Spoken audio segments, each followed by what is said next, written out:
Good morning, guys. It's middle of March.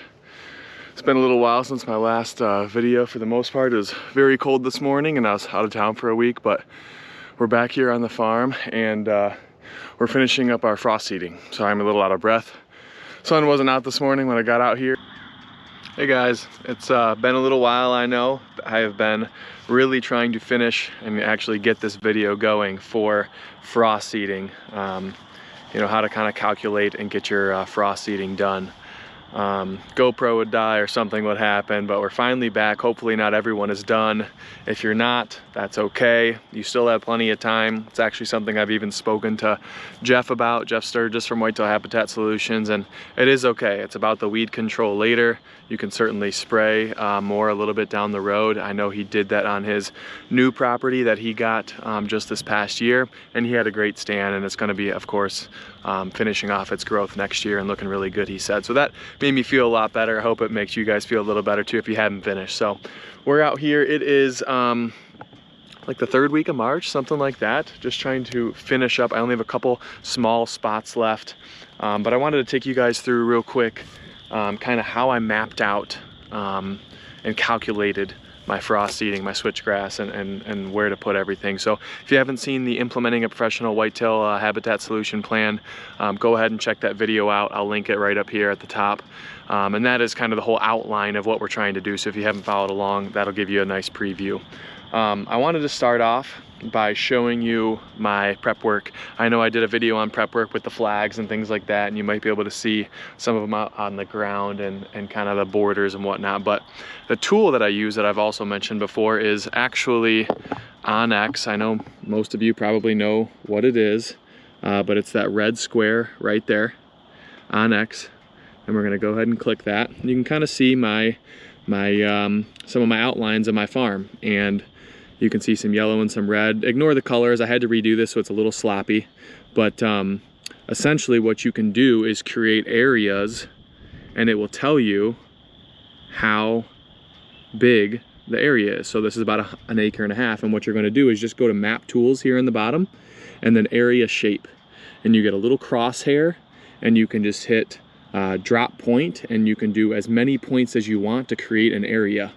And what that's gonna do is allow you to set different either acre increments, half acre, even whatever, because it's gonna be easy to kind of divvy things up that way. All right, so if I have a 1 acre square and I know that for larger areas I want to do 7 pounds per acre, then I know, okay, half acre or 1 acre, sorry, 7 pounds, half acre, 3.5. Just do the simple division, and that's how you know how much you are going to put down for that area.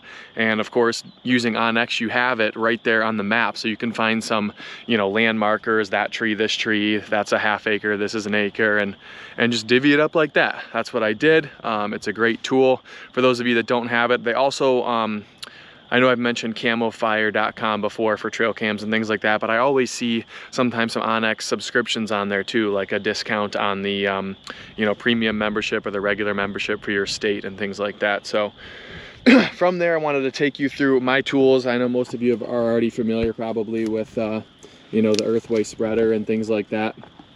So that is something that that I am using. I also have a food scale here, if you can see that. Simple thing, something on Amazon, something that can go in ounces and things like that, in pounds. And I basically turn it on, I throw this bag right on top of it, and then I will zero it out. And then any seed that I add will tell me exactly how much seed is in the bag. So half acre, 3.5 acres. And I know that I need to pretty much be about empty while I'm walking this. So what is that also good for? For kind of calibrating or discovering your seed rate with your spreader. If you're not using an Earthway, great, you do the same thing, and you kind of have to do a little bit of a test run on a smaller area to see how quickly you are seeding and is it at the rate that you want. One quick thing I wanted to add to this frost seeding, and especially the scale, and when you're putting seed in, is if you're gonna do a larger area and you plan on putting 15 pounds in or 20 pounds or something to that effect, make sure that your scale will get to that amount. I was putting in seed, and then all of a sudden my scale said error and I had to take it out. And I realized I think like my scale, like 10 pounds is the max. So if you have, you know, a 2-pound bag, maybe a little seed in there or something like that, and then you're putting more in and you're trying to do 10 pounds after 8 more pounds of seed, you're gonna be getting an error as well. So just a heads up. Would take that smaller area, that ½ acre or so, you can see I still have a little bit down there, and I would make my passes maybe horizontally, and then if I had a little bit left I would start to crisscross and do that, and maybe then I would adjust the rate my seeder was working. Now if you can see this is the earthway. Most people will say between 1.5 and 1.75. I'm at about 1.5 or just over. I will say that I did get some pretty decent variability even with that small increment. So I would play somewhere within 1.5, 1.75 if you're using a type of earthway spreader like that, and just kind of again change it up. Sometimes I felt like the seed was coming out more. Mind you guys, the switchgrass seed is quite small, so don't expect, you know, just to see tons of seeds flying everywhere. They're very small at times, depending on what the seed was landing on. I could barely see it and I could just slightly hear it. And I knew it was still coming, or if I needed to adjust it, I will. I wanna say out of the, you know, 12 to 14 acres that I did, I probably only made 1 or 2 adjustments once I got things kind of dialed in, or shook the bag every once in a while to make sure the rate was staying the same. So couple pointers. 1, don't put your food scale in your bag that you're putting seed in. I use just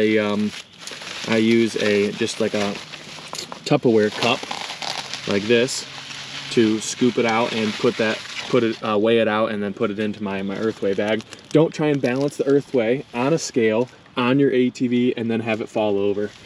Wasted quite a bit of seed doing that, and then flinging seed into the little cup and trying to spread a small area, because you know it's what, $10 to $12 a pound. So you spill a few pounds, kind of sucks. Another 30-40 bucks, which yes, did happen, and I regret it. So thankfully I have enough seed. I think I'm on for the right track, but I wanted to share that with you guys.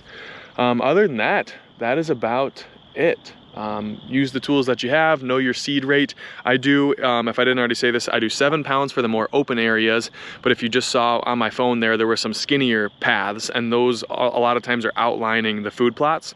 If you're going to be just doing like a trail or a screen, or you're trying to just screen off, whether it's a food plot or your access, you know, a little bit heavier rate, like a 10 pound per rate. So you can actually still do the same thing, use that area shape and just make a really thin line, a thin rectangle line, and then 10 pounds per acre. If it adds up to be a quarter, 2.5, you know, pounds.